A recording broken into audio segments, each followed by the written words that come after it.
Baik Bu ya. Yang pertama tentang KDRT. Saya kurang paham ini Bu, yang dimaksud lagi marak ini yang mana nih? Kemarin dengan kasusnya Rizky Billiar. Oh, kasus siapa itu Bu? Saya rasa begini, itu cuma contoh satu, tapi saya merasakan pasti banyak yang terjadi. Baik, iya. Itu tidak terekspos. Baik. Demikian Ustaz. Baik, artis itu Bu ya? Artis itu yang disebut. Artis, ya. Oh, ya, baik. Gini Bu ya. Di dalam Al-Qur'an Allah Subhanahu wa taala berfirman, "Wa'ashiruhunna bil ma'ruf."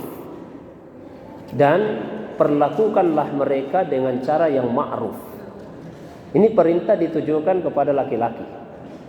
Jadi laki-laki diperintahkan oleh Allah, wahai para laki-laki, perlakukan istrimu dengan cara yang ma'ruf. Ma'ruf itu biasa diterjemahkan dengan cara yang baik.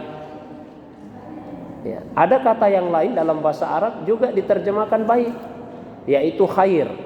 Kan khair juga artinya baik. Nah, tapi dalam konteks ayat ini ada perbedaan antara khair dengan ma'ruf. Apa perbedaannya?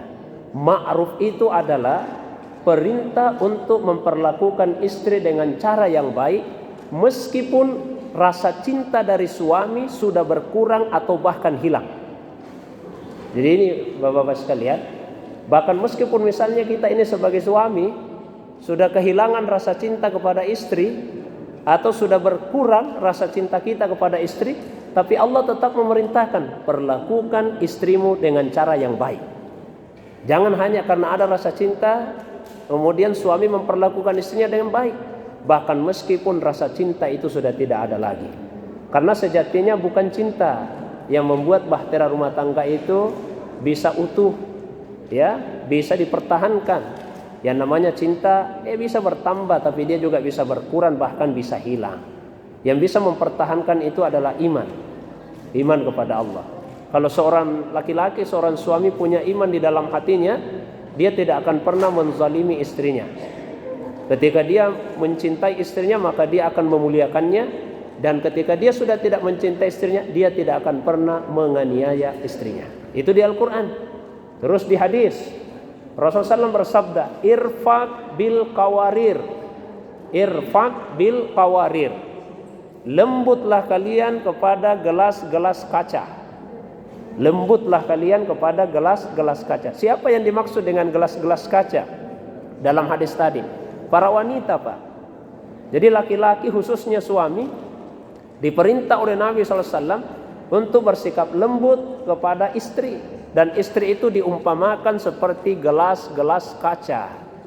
Jadi bahkan jauh sebelum Niada Niatika itu yang menyanyi gelas-gelas kaca, ya, itu Nabi sudah sebut di hadis, lembutlah kalian kepada gelas-gelas kaca. Istri diumpamakan seperti gelas kaca, bukan gelas plastik. Kalau gelas plastik biar dilempar tidak hancur-hancur juga, tapi kalau gelas kaca dilempar bisa pecah. Yang namanya gelas kaca kalau sudah pecah, jangankan pecah, retak saja itu sudah susah untuk diperbaiki kembali. Seperti itulah hatinya istri. Kalau sudah pecah, apalagi retak, maka itu susah untuk diperbaiki kembali. Maka sebetulnya di dalam Al-Quran, di dalam hadis, kita akan sangat banyak menjumpai perintah dari Allah dan Rasulnya untuk memperlakukan istri itu dengan cara yang baik, dengan cara yang lembut. Ya, maka secara otomatis tidak ada ruang di dalam agama untuk melakukan kekerasan dalam rumah tangga tersebut. Betul yang disampaikan tadi Bu, kekerasan itu ada yang sifatnya fisik, ada yang sifatnya verbal. Verbal itu maksudnya dalam bentuk kata-kata. Kata-kata suami yang membuat istri itu menjadi pesimis, menjadi tidak semangat dan seterusnya. Itu juga bentuk kekerasan. Jadi bukan hanya kekerasan fisik, tapi juga kekerasan non fisik. Di antaranya kekerasan verbal, kekerasan dalam bentuk kata-kata. Nah, seperti itu. Nah, kebalikannya sekarang, kalau misalnya ada istri yang diperlakukan seperti itu oleh suaminya, ya, misalnya ada istri yang diperlakukan seperti itu oleh suaminya, apakah kemudian sebaiknya dia meminta diceraikan saja? Tidak. Yang paling baik bagi istri tersebut adalah bersabar atas keadaan dan kondisinya itu. Mudah-mudahan dengan kesabarannya Allah Subhanahu wa taala melembutkan hati suaminya, dan itu menjadi asbab bagi perempuan tersebut untuk dimasukkan oleh Allah ke dalam surganya. Tapi jika ada istri yang memang tidak bisa lagi bersabar menerima kekerasan dari suaminya, maka dia diperbolehkan oleh agama untuk meminta kepada suaminya agar diceraikan.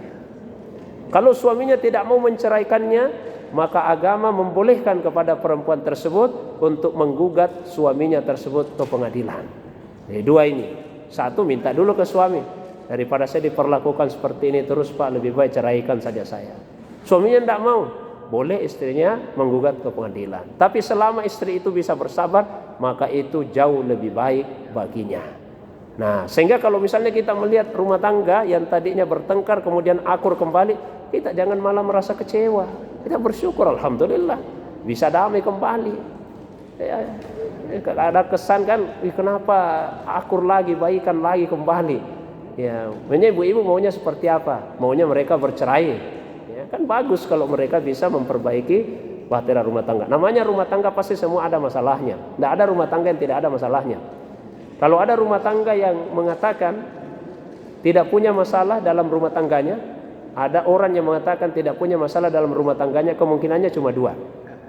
Kemungkinan yang pertama tidak peka dengan masalah. Ada sebetulnya masalahnya, itu cuma tidak peka. Kemungkinan yang kedua, memang dia belum berumah tangga, makanya belum ada masalahnya.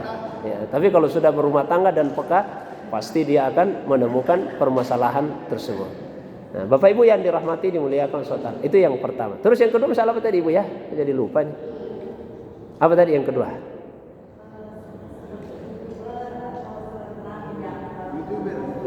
Oh, YouTuber. Ya baik. Begini Bapak Ibu sekalian. Oke. Siap. Semua manusia itu pasti ada sisi-sisi kekurangannya, ada cacatnya, ada aibnya. Ya kan? Nah, maka hal-hal yang seperti itu sebaiknya kita tutupi. Allah itu Sattarul Uyub, Maha menutupi aib hamba-hambanya. Allah sudah tutupi aib kita, malah kita perlihatkan, nampakkan kepada orang lain. Kan kadang-kadang, mohon maaf, sebagian bukan semua YouTuber, kemudian yang aktif di Instagram dan di media sosial yang lainnya, kejelekan-kejelekannya pun itu diumbar, diceritakan, bahkan dengan penuh kebanggaan. Padahal Allah menutupinya. Mestinya dia juga menutupi itu. Jangan malah diumbar. Bahkan sekalipun bukan kejelekan. Karena tidak semua hal pada diri kita itu penting untuk diketahui oleh orang lain. Ya, hal-hal di dalam rumah tangga sekalipun tidak semestinya diceritakan kepada orang. Meskipun bukan sesuatu yang buruk. Bukan sesuatu yang buruk. Ya, jangan misalnya di hadis disebutkan serendah-rendah kedudukan laki-laki dari kemudian, itu diantaranya yang menceritakan kekurangan istrinya kepada orang lain. Ceritakan kekurangan istrinya kepada orang lain. Bahkan meskipun bukan kekurangan, tapi dia ceritakan, saya dengan istri kalau di kamar begini. Hal-hal yang seperti itu tidak usah diceritakan, karena ada yang sifatnya privat. Maka apa yang kita posting di media sosial, usahakan satu, memang sesuatu yang benar. Yang kedua, sesuatu yang baik. Dan yang ketiga, bermanfaat. Kalau dia benar, dia baik, dan dia bermanfaat, semoga itu bisa menjadi amal jariah. Ya, karena jejak digital itu sangat sulit untuk dihilangkan. Saya kira itu, Ibu ya. Mudah-mudahan ada manfaatnya. Assalamualaikum warahmatullahi wabarakatuh.